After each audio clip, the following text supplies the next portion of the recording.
Ni pour, ni contre, bien au contraire. Avec cette question, les vins suisses sont-ils trop chers? C'est notre question, le sondage sur le site mmedia.ch qu'on va regarder dans un instant. Avant de regarder notre sondage, je vous propose d'accueillir nos invités ce matin pour débattre autour de cette question. La viticulture suisse est-elle en danger?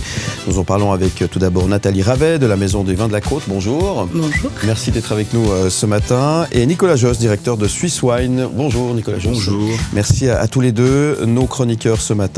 Thomas Lécuyer et Mike Pérez et votre serviteur évidemment. Et vos messages que nous attendons dès maintenant au 079 121 9000, messages écrits, messages vocaux que vous pouvez nous faire parvenir. On a déjà reçu quelques messages qu'on va écouter d'ici quelques instants. Et puis vous pouvez également, je vous rappelle, réagir via notre plateforme Instagram et prendre part au débat et participer avec nous à ce ni pour ni contre, bien au contraire. Les vins suisses sont-ils trop chers? C'est la question sondage sur le site mlemedia.ch. Je vous invite à jeter un petit coup d'œil à l'évolution de notre sondage depuis ce matin. Oui à 61%. Nicolas Josse, les vins suisses sont-ils trop chers? Ma réponse est non.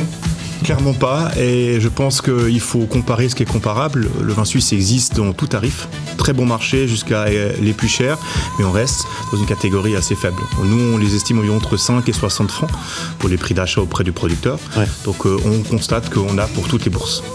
Nathalie Ravet, vous pensez la même chose? Je pense exactement la même chose. Tout travail mérite salaire. Donc quand on considère le prix du vin suisse par rapport au coût de la vie en Suisse, je trouve que le vin n'est pas trop cher. Ouais. Mais comment expliquer alors que finalement qu'il y a cette question qui ressort souvent que nos vins suisses sont trop chers? On le voit sur notre sondage quand même. Comment expliquer ça? Comment est-ce que vous l'expliquez? La comparaison, ce sont les deux types d'échantillons que les gens prennent en compte. Lorsqu'on parle de vin suisse, on prend un produit qui est acheté chez un producteur, qui a un prix d'achat généralement à partir de 12 à 15 francs et qui va jusqu'à une quarantaine de francs, cinquantaine de francs. En comparaison pour le consommateur, il va comparer ce qu'il va trouver dans des grands distributeurs principalement, qui eux sont des vendeurs de vins d'entrée de gamme.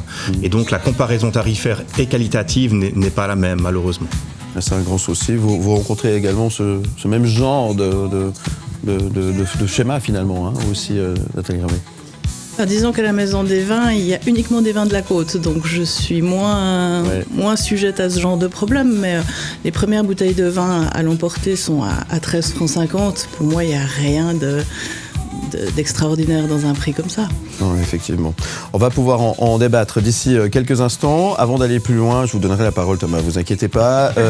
Avant d'aller plus loin, je vous propose d'écouter cette première réaction que nous avons reçue au 079 121 9000 et ça nous permettra évidemment de planter le décor, si je puis dire. C'est parti. Avant, on achetait du vin un peu par habitude. Aujourd'hui, j'ai l'impression que ça change. On devient plus attentif d'où ça vient, qui l'a fait, où c'est produit. Mais on cherche autre chose maintenant. Il y a beaucoup plus cette chose de trouver du lien, boire moins, mais mieux. C'est peut-être une façon différente, un peu plus consciente, je dirais. Bon, c'est pas en rapport avec la question, mais effectivement, boire moins, mais mieux. D'accord aussi avec ça. Je m'adresse à vous deux. Totalement.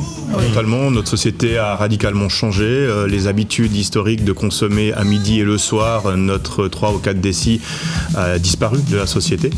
Et inversement, on a une société qui demande peut-être plus de transparence et plus de traçabilité. Et ça, c'est vrai. Donc, totalement juste. Vous faites le même constat aussi avec les vins de la côte, Nathalie? Oui, parce que les gens consomment, c'est sûr, mais ils aiment boire bon maintenant. Ils consommeront pas n'importe quoi, mais ils sont prêts à mettre le prix pour consommer bon. Ouais. Donc finalement, on revient à cette question. On est d'accord de mettre le prix, mais on paye la qualité en fait. C'est ça, quoi. C'est ça.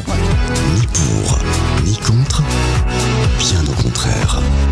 La viticulture suisse est-elle en danger? C'est notre question ce matin. Avec cette question sondage, les vins suisses sont-ils trop chers? La consommation de vin a chuté de 8% en Suisse en 2024 et les vins helvétiques sont les plus touchés avec une baisse de 16%. Le Valais, principal canton viticole, accuse une perte de près de 7 millions de litres. En cause, un désintérêt croissant des jeunes générations notamment, qui privilégient plutôt les cocktails, bières et boissons sans alcool. Jugé trop cher et élitiste, le vin suisse peine à séduire. Face à cette crise, la filière viticole s'interroge. Comment enrayer cette tendance et relancer l'attractivité du produit? La viticulture suisse entre-t-elle dans une nouvelle phase critique. Ce matin, eh bien, on fait le point avec nos invités, pardonnez-moi, Nathalie Ravet de la Maison des Vins de la Côte et Nicolas Josse, directeur de Swiss Wine. Est-ce qu'il faut s'inquiéter de cette situation aujourd'hui? La consommation de vin a chuté de 8%, on le disait tout à l'heure. On boit moins mais mieux, 8%, ça pourrait correspondre à cette nouvelle tendance, à cette nouvelle manière de consommer? Je vais vous répondre non, parce que dans les faits, il faut prendre un tout petit peu la moyenne, toujours ce 3 à 5 ans.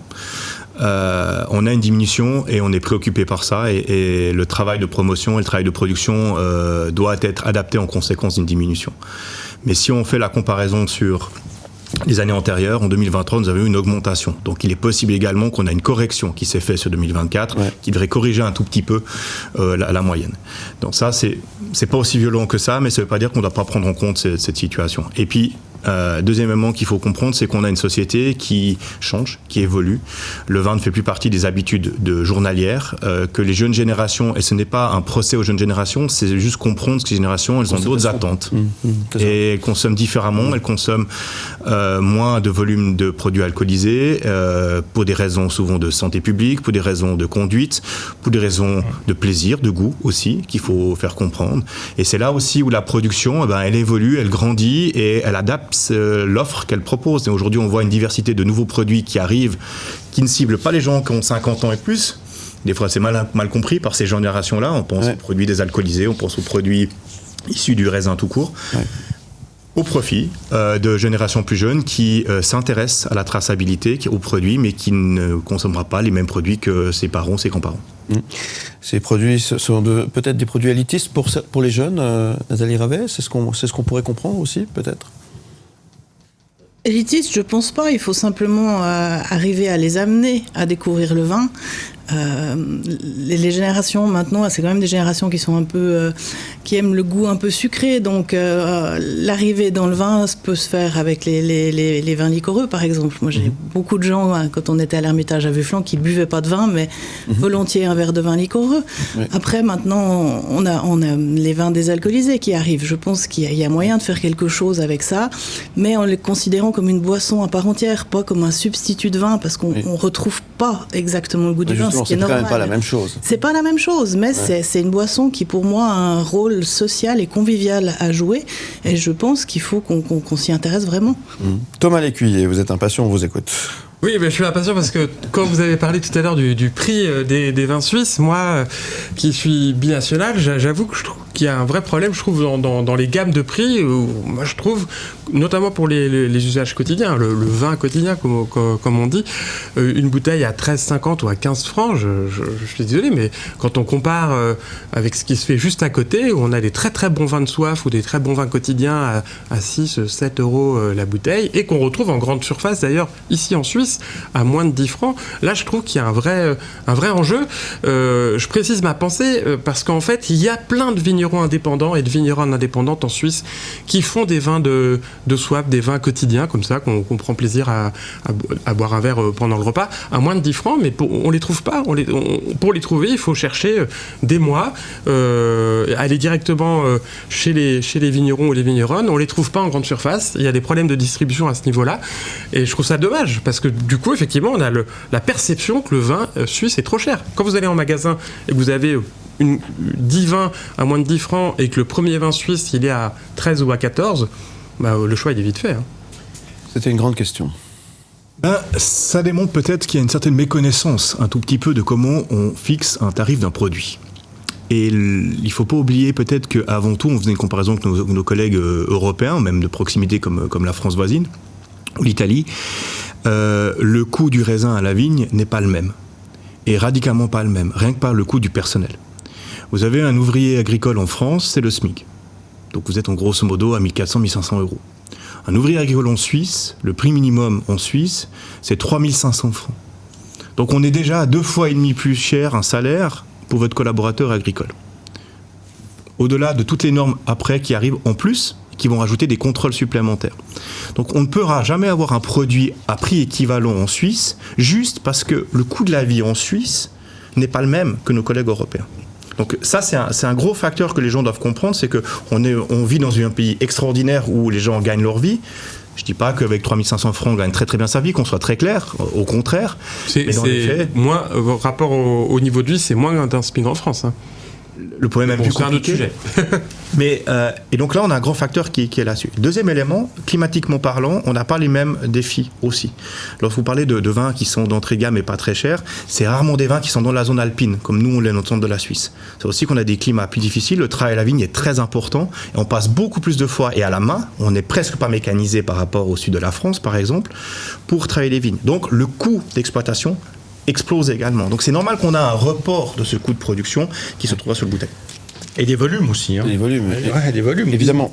Les volumes aussi, mais les volumes, alors ça c'est un peu le chat qui se mord la queue. C'est-à-dire que la Suisse a depuis très longtemps fonctionné avec un système de régulation de marché par des quotas de production qui à l'origine était pour garantir une qualité de produit, qui a très très bien fonctionné, et qui depuis quelques années on l'utilise aussi pour réguler, pour pas qu'il y ait un surstock. Mais dans les faits, lorsque vous régulez par le quota de production, eh ben, vous avez moins de vin à la fin de l'année, mais votre coût de production à la vigne, il reste le même. Donc au final, ça amplifie encore cet effet de coût de production. Donc c'est peut-être pas l'outil le meilleur aujourd'hui sur le marché. Alors il y a le prix et la communication autour. Parce que si on se met à la place du consommateur qui arrive sur un étalage et qui voit un vin qui peut venir par exemple de France voisine, et puis qui est moins cher que le vin qui est fabriqué finalement à côté de chez lui, on peut comprendre qu'il se pose en tout cas la question de savoir pourquoi est-ce qu'il paierait plus cher un vin de soif. Hein. On parle pas de, on met de côté l'aspect qualité. Je veux pas dire que c'est mauvais vin, mais vous comprenez ce que je veux dire. C'est qu'à un moment donné, on peut quand même se poser la question de savoir. Je dis mais on dit que je dois soutenir le local, les vignerons, etc. Mais le vin, il est 2 fois le prix de celui qui vient de Pétaouchnok. Là, en tant que consommateur, si je dois me mettre à la place du consommateur, on peut comprendre qu'on se pose cette question. Totalement juste. Et la question peut même se poser, si je trouve encore un vin à moins de 5 francs qui vient même de France voisine ou d'Italie, il y a une question éthique qui doit rentrer sur la table et de durabilité. Est-ce que ce vin a été produit dans des conditions justes au niveau salarial aussi auprès du producteur italien ou français? Ces questions, on ne se les pose pas. Et est-ce qu'il est bon surtout? Est-ce qu'il est bon? Mais là, c'est le porte-monnaie qui parle, hein, toujours, dans ce cas-là. Peut-être qu'il faudrait taxer les vins étrangers, plus, pour équilibrer les prix. Alors là, c'est là où c'est une question politique et pas une question promotionnelle, et donc je ne m'avance pas dans cette question-là. Mais d'une manière générale, la taxe ne va pas régler tous les problèmes. Je crois qu'il faut prendre en compte l'intégralité des sujets. Et un des sujets que vous parlez des vins courants, des vins c'est aussi ce type de consommation qui diminue fortement dans l'habitude des gens. Oui. Donc, peut-être parce que c'est trop cher. Pas nécessairement, peut-être simplement parce que les habitudes de consommation ne sont plus les mêmes. Et ça, on ne peut pas tout mettre sur le prix. Il faut voir que ces générations d'aujourd'hui ne consomment plus comme celles de ses parents ou de ses grands-parents. On continue de débattre dans un instant avec vous aussi, Nathalie Ravet. J'aimerais bien pouvoir entendre votre avis sur la question dans un instant. Je vous rappelle notre question sondage de ce matin. Les vins suisses sont-ils trop chers à votre avis? C'est notre question sur le site mlemedia.ch. Jetons un petit coup d'œil à l'évolution de notre sondage sur le site mlemedia.ch. 57% vous dites oui. Ça baisse un peu. Ça baisse un petit peu. On est en train peut-être d'expliquer les choses. Peut-être qu'en expliquant, effectivement, on comprend peut-être un petit peu mieux les choses. On continue de débattre dans un instant avec Nathalie Ravet de la Maison des Vins de la Côte et Nicolas Josse, directeur de Swiss Wine, nos chroniqueurs et vos messages que vous continuez d'envoyer. On en a reçu pas mal d'ailleurs, on va pouvoir les écouter dans un instant au 079 121 9000, messages écrits, messages vocaux et évidemment sur Instagram. N'hésitez pas également à envoyer vos messages. On revient dans un instant, on se retrouve dans moins de 2 minutes. À tout de suite. Ni pour, ni contre, bien au contraire. La viticulture suisse entre-t-elle dans une phase critique? Ce matin, on se pose en tout cas la question. Les vins suisses sont-ils trop chers? C'est notre question sondage sur le site mlemedia.ch. On en débat ce matin avec Nathalie Ravet de la Maison des Vins de la Côte et Nicolas Josse, directeur de Swiss Wine. Merci à tous les deux d'être avec nous. On a reçu pas mal de messages. Je vous propose d'en écouter 2 que nous avons sélectionnés et on va pouvoir rebondir sur les messages que nous avons reçus sur notre numéro WhatsApp au 079 121 9000. Écoutez. Effectivement, il y a pas mal de facteurs qui ralentissent la vente des vins suisses aujourd'hui. Bon, déjà, la prise de conscience autour de la santé incite de plus en plus de gens à limiter, voire éviter leur consommation d'alcool. Bon, les prix est un frein majeur également dans la consommation de vins suisses, surtout comparé aux vins importés, plus visibles dans la grande distribution et surtout plus abordables. À cela s'ajoute certainement une crainte sur la façon de parler du vin par certains professionnels qui peuvent intimider une partie du public. On passe moins de temps à table aussi. Les jeunes adultes ne savent pas trop comment choisir les vins. C'est aussi compliqué pour la restauration où les bouteilles de vin ne se servent plus autant qu'avant. Le vin suisse a une identité forte dans le sens qu'il retrouve sa place dans la culture et dans les habitudes. Mais nous devons aider quand même les vignerons suisses aujourd'hui. Après tout, compte tenu de notre pouvoir d'achat, une bouteille de vin local reste tout à fait abordable, n'est-ce pas ? Les modes de consommation ont changé par rapport à la crise économique, etc.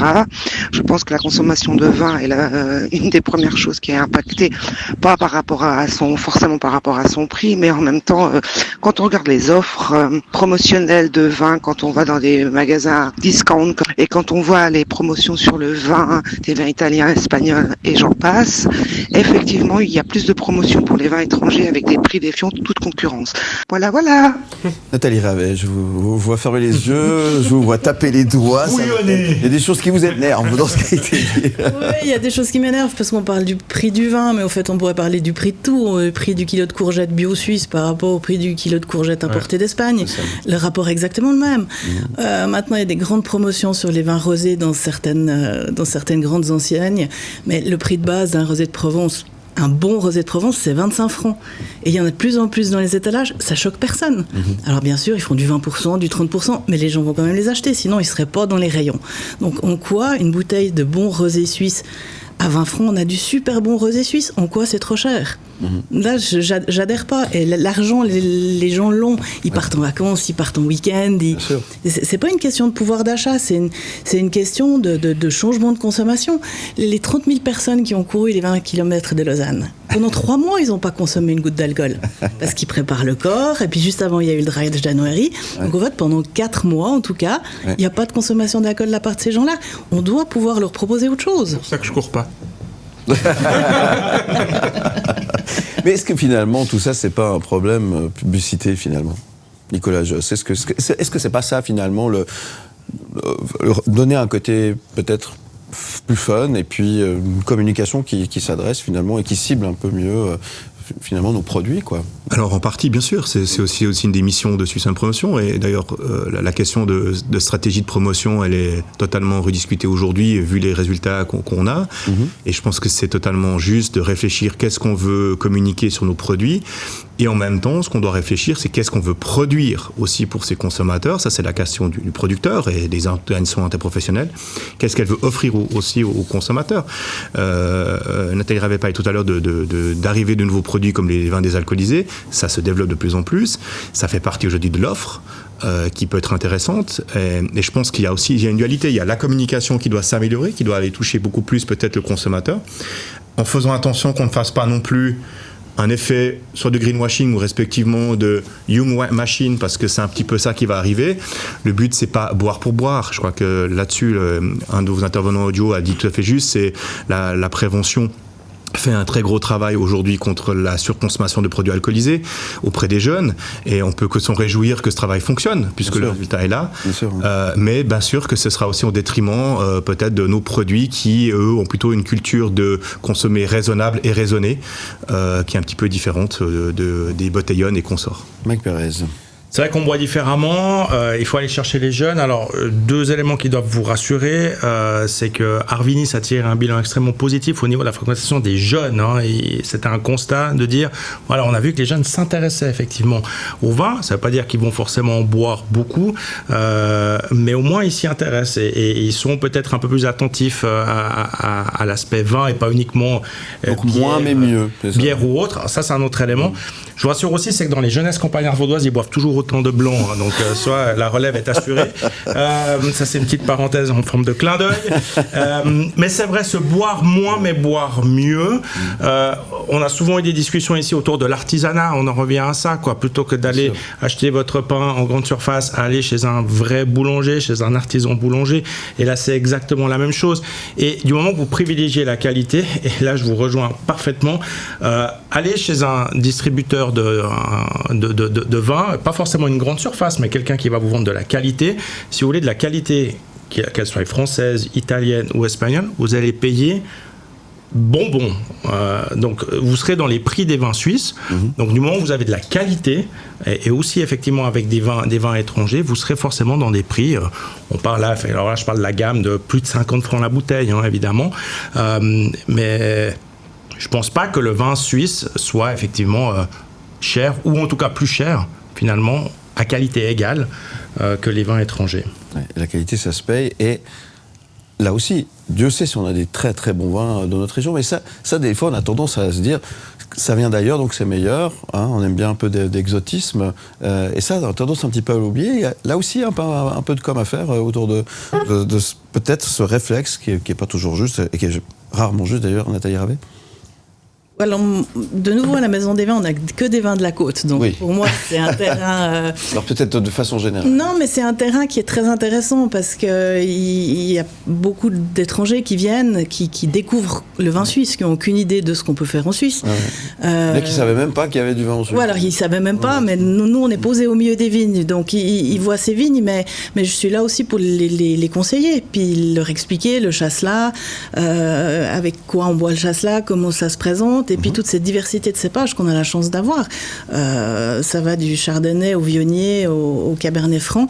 Et beaucoup de ces étrangers, ou même les clients locaux, viennent acheter des vins découvertes. Thomas Lécuyer. C'est vrai qu'il y a peut-être un problème de valorisation.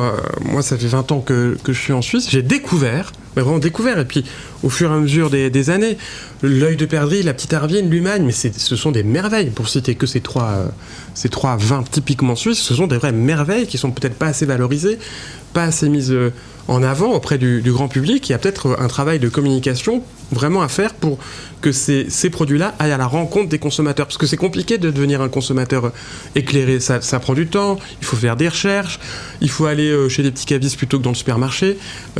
Donc comment on peut faire pour aller vers le consommateur? Sans que ça soit pompeux. C'est ce que disait tout à l'heure l'auditeur. On peut se sentir un peu mal à l'aise parce qu'on ne comprend pas forcément ce qui est dit. Et là, il y a peut-être un travail à faire, effectivement. Oui, et le meilleur moment pour ouvrir ce chemin-là, c'est participer dans les caves ouvertes. Les caves ouvertes vont rayonner comme on a déjà commencé, puisqu'en Suisse alémanique, on a déjà commencé depuis le 1er mai. Et on va finir avec le canton de Vaud, week-end de Pentecôte. On va avoir vraiment possibilité, dans le canton de Vaud, c'est 270 ou 280 domaines qui sont ouverts. Dans le canton du Valais, c'est 240. Donc, on a une possibilité et beaucoup de petits producteurs. Et surtout, le système des caves ouvertes est très intéressant parce que vous pouvez aller à la rencontre, discuter, déguster et vous pouvez continuer votre chemin. Et si vous avez eu plaisir, un vin qui vous a fait un coup de cœur, eh ben, vous avez en plus votre bon d'achat pour commander tout de suite votre vin. Donc il y a vraiment ces meilleurs moments, c'est ces expériences de terrain. Vous parliez tout à l'heure du salon Divinum qui a fait un très très bon résultat sur les jeunes et on le constate également sur d'autres événements. Aujourd'hui, la jeunesse, elle vient pour découvrir ça parce qu'elle n'a pas cette connaissance tacite peut-être que les anciennes générations donnaient et elle est surtout très à la recherche d'émotions. Le vin n'est pas un produit. Le vin est une émotion. Vous n'avez pas d'obligation d'en consommer. Par contre, vous aurez du plaisir à en consommer. Et c'est toute une différence de société par rapport à des produits de consommation courante qu'on a besoin de boire ou de manger. On l'a compris aussi, la consommation a plutôt baissé. Alors peut-être pour des bonnes choses et moins bonnes choses. Forcément, ça ne peut pas toujours faire plaisir à tout le monde. Mais en tous les cas, c'est compliqué. On essaie de comprendre pourquoi. Et si on a 2-3 pistes, ça peut être, on l'a évoqué aussi, peut-être la communication autour de ces produits. Et peut-être aussi la diversification des boissons qui sont en train d'éclipser finalement, en quelque sorte, finalement la consommation de vin, on peut le dire ça. Les cocktails, les bières, la bière a un combat aussi en quelque sorte. En ce moment, on a plein de brasseries régionales, locales, etc. Alors étonnamment, il y a eu une mode des microbrasseries à Saint-Effort. Ouais. Aux dernières nouvelles, on a plutôt un effet inverse chez eux, c'est que les microbrasseries, c'est difficile pour eux aussi. On a malheureusement des entreprises qui ferment parce que ça, voilà, économiquement parlant, c'est plus du tout rentable face à des gros groupes internationaux qui sont forts. Nous, on voit pas la microbrasserie comme une concurrence, mais comme un élément complémentaire. Ouais. Parce qu'on est vraiment dans la même philosophie de travail. On défend un produit artisanal, on défend un produit qui qui a des cultures locales. Et puis au niveau tarifaire, on revient dans la même question que le vin, c'est-à-dire que une bière artisanale, elle se paye parce qu'il y a un coût de production qui est important. Donc on a un peu les mêmes défis qu'avec les bières artisanales au niveau du vin. Donc c'est pas un concurrent, c'est vraiment un acteur complémentaire. Il y a par contre au niveau de la consommation une diminution d'autres produits sur des mélanges de prémix, ce qu'on appelle des setzer ou alors simplement des produits mélangés. Il y a ça, mais il y a aussi, il ne faut pas oublier, une surconsommation aujourd'hui de soda. Je crois qu'aujourd'hui, quand on voit dans les restaurants, le nombre de personnes qui vont prendre un plat du jour ou un plat qui a du goût, de la saveur, et on les voit boire avec des produits soda caféinés et qui va détruire complètement les arômes. Je trouve que c'est un petit peu triste. Mais ça, c'est un problème d'éducation de goût. Finalement, on revient à ce qu'on disait tout à l'heure. Boire de l'eau. Boire de l'eau, effectivement. La solution passe-t-elle pas par l'innovation, par un retour à l'authenticité, Nathalie Ravet? Peut-être. Le vin, quand il est bon, on n'a pas besoin de le mélanger avec autre chose. Alors après, si, il faut être ouvert. Les cocktails à base de vin qu'on peut faire en été, je pense que ça répond à une demande. Et autant que les gens boivent ça plutôt qu'autre chose. Mais après, le vin pour lui-même, pour moi, c'est une forme d'authenticité au fond. Voilà, il se suffit à lui-même. Voilà, pour autant qu'il soit bon, évidemment. On a reçu quelques messages. Je vous donne encore une fois la parole avant de terminer cette émission. Oui, tout à fait. Alors Thierry, qui est vigneron, nous écrit « Ce n'est pas le vin qui est en crise, c'est la société de l'instantané. Les gens veulent tout de suite, pas le temps de déguster ni de découvrir. On travaille dur pour faire du bon, mais si on n'entre pas dans les codes TikTok, on n'existe plus. » On revient peut-être à la communication. Ouais, d'accord avec ça. En partie totalement juste, oui. Oui, on a une société qui est totalement dans l'instantané. On ne prend plus le temps de rien. Ça, et le vin, c'est pas ça. C'est pas le vin, c'est un peu à l'opposé. C'est justement le vin, c'est prendre le temps. Nathalie Ravet, quand on vient à la Maison de la Côte, on prend le temps de boire un verre et de s'installer tranquillement, c'est ça? Oui, c'est ce qui fait la différence. Oui, c'est ce qui fait la différence. On profite du moment, du lieu, des rencontres et puis de l'échange. Chloé nous écrit qu'elle adore les vins suisses. Ils sont souvent produits en petite quantité avec un vrai respect du terroir. C'est local, c'est de qualité. Et ça mérite d'être soutenu plutôt que de toujours chercher moins cher ailleurs. Et enfin, Sonia, Lou, ce dont vous avez parlé tout à l'heure, les dégustations, les caves ouvertes, les événements autour du vin, c'est tout un art de vivre suisse qui mérite d'être transmis. Ce n'est pas juste une boisson, c'est une culture à préserver. Oui, puis c'est un moment de partage, c'est plutôt sympa, puis ça permet de découvrir des petites pépites, des petits endroits qu'on ne connaît pas forcément, et c'est l'occasion d'aller rencontrer effectivement ces producteurs qui font un travail toute l'année qui est formidable et qu'on salue évidemment au passage. Voilà, dernier tour de table, parce qu'il faut un mot de la fin, il faut qu'on termine effectivement ce sujet. Je vous donne la parole, Nathalie Ravet, de la Maison des Maisons de la Côte, je vais y arriver, de la Maison des Vins de la Côte. Le mot de la fin vous appartient. Buvons moins, mais buvons bien. Et buvons suisse de préférence. Ouais. Très bien, merci en tous les cas. Maison de la Côte, on peut venir quand? Tout le monde peut venir du mercredi au dimanche. Je vous accueille avec plaisir. À partir de l'heure de l'apéro, c'est ça? À partir de l'heure de l'apéro, exactement. Ouais. À midi et le soir, tout à fait. Très bien, en tout cas, merci d'être venu. À partir de 2 chiffres, quoi. Exactement. Donc tout le temps. Merci beaucoup, Nathalie Ravet. Je vais y arriver d'être venue ce matin. Vous êtes presque une habituée du plateau. On vous avait reçu avec nous ici même. En tout cas, merci d'être venu. Nicolas Josse, mot de la fin, directeur de Swiss Wine. Est-ce qu'il y a péril dans la demeure? Est-ce qu'il faut avoir peur? Non, il ne faut pas avoir peur. Il faut par contre avoir juste l'envie de défendre un patrimoine. Ouais. Et le secteur vitivinicole fait partie du patrimoine suisse. Donc j'ai envie de dire aux gens, oubliez un tout petit peu ce que les médias peut-être vous disent et allez déguster et trouver vos produits par vous-même. L'expérience, c'est la base de toute émotion. Donc allez à l'expérience, donc profitez des caves ouvertes qui s'ouvrent à vous. Ouais, très bien. Moment de partage, prenez le temps de partager un moment avec vos amis, évidemment. Thomas Lécuyer, 20 secondes. Oui, pour sauver la viticulture suisse, je pense aussi que c'est important de travailler avec la grande distribution, voir comment elle peut mettre en valeur plus cet extraordinaire patrimoine et ces très très beaux vins. Donc j'imagine qu'il y a un gros chantier aussi autour de ça. Parce que pour le moment, on voit que des vins étrangers. Il y a un gros travail qui est déjà en cours et qui fonctionne très très bien, mais nous sommes bien sûr minoritaires dans les assortiments de la grande distribution. Merci, puis ouvrez grand les yeux, regardez bien, peut-être qu'il y a des choses que vous n'avez pas encore vues. Mike Perez. Il faut aller à la rencontre effectivement des producteurs. J'ai dit Arvinis tout à l'heure, je pense à Divinum évidemment, c'est l'ancienne dénomination, mais profitez de ces salons, profitez des caves ouvertes, ou effectivement d'aller à la rencontre des producteurs, ils vont tous vous accueillir les bras ouverts. Vous savez à quel point on défend ici aussi l'artisanat et ces petits producteurs face effectivement à l'industriel, donc quitte à boire moins et boire mieux et boire suisse tant qu'à faire, effectivement faisons ça et puis prenons des bons produits. Eh bien, merci à tous les quatre, merci à nos invités encore une fois. On vous retrouve en podcast et en image sur le site mlemedia.ch. Demain, on change de sujet, dont ni pour ni contre, bien au contraire. Nous allons parler de vidéosurveillance pour plus de sécurité, oui ou non, qu'en pensez-vous? Nous allons en débattre demain avec Johanne Saskia-Gay, vice-présidente du PS Feu Vert, représentante du comité Oui à la sérénité. Et puis, nous recevrons également Elliot Messeyer pour le comité en faveur du non à cette vidéosurveillance. Vous savez que Vevey fait parler un peu de... ça va voter à Vevey. Oui, ça va voter du côté de Vevey sur cette question, vidéosurveillance pour plus de sécurité, oui ou non. Votre avis nous intéresse, ça se passe sur le site mlemedia.ch et on attend vos réactions évidemment au 079 121 9000 messages écrits, messages vocaux et sur notre compte Instagram. Où tu veux.